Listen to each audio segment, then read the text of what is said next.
La région des Grands Lacs recèle d'énormes richesses, richesses naturelles grâce à ses vastes ressources et richesses culturelles émanant de ses populations.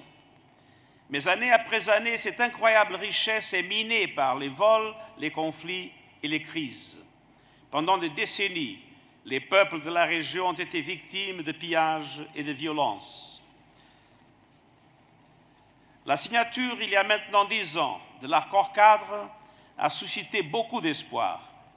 Elle a marqué un tournant lors duquel les pays de la région ont pris des engagements concrets afin de mettre fin au cycle récurrent de violence, notamment dans l'Est de la RDC, et de construire une paix et une sécurité durables. Je félicite les pays signataires ainsi que les institutions garantes pour le travail accompli pour mettre en œuvre l'accord-cadre.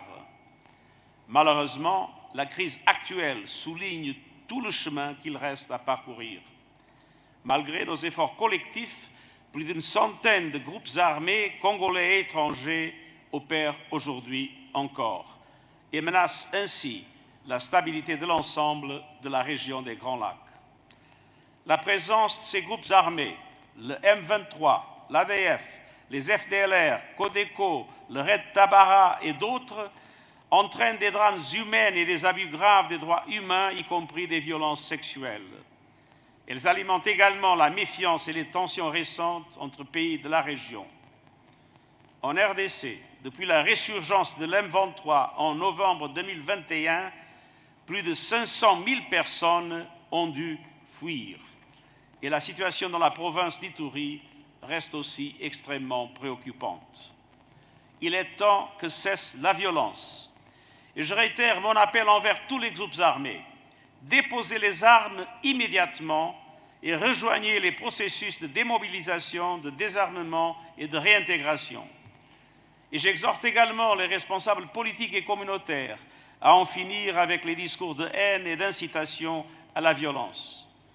Toutes les parties doivent mettre en œuvre les décisions prises dans le cadre des processus de Luanda et de Nairobi sans délai et sans exception.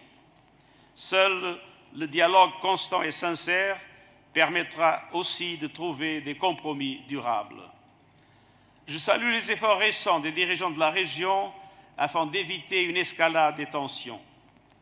L'Organisation des Nations Unies et la MONUSCO continueront d'appuyer les initiatives régionales, y compris la force régionale de la Communauté de l'Afrique de l'Est, et j'appelle tous les partenaires internationaux à en faire de même. Je salue le consensus des acteurs de la région autour des mesures non militaires visant au désarmement, au retour et à la réintégration des groupes armés étrangers dans leur pays d'origine. Et la lutte contre l'impunité représente une autre étape importante. Les auteurs de crimes transfrontaliers et internationaux doivent être traduits en justice. Excellences, the Democratic Republic of the Congo and the region are rich in natural resources.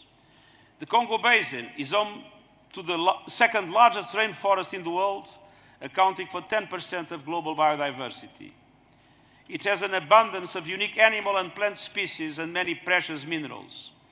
The heritage of the DRC belongs to the Congolese people. We must ensure that it becomes a source of prosperity and development, not of conflict, revolvers, and unsustainable exploitation. Peace and development must go hand in hand. And for peace to be sustainable, the voices of women, young people, and displaced persons must be fully heard in all political, security, and judicial processes. Let's not forget them.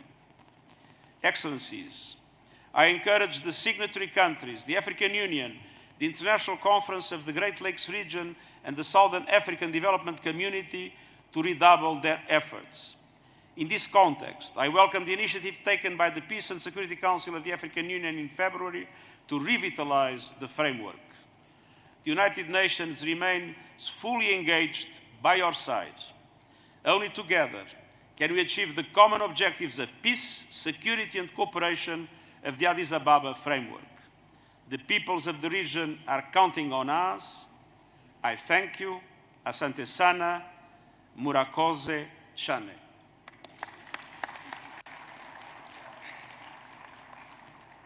Merci beaucoup, excellent.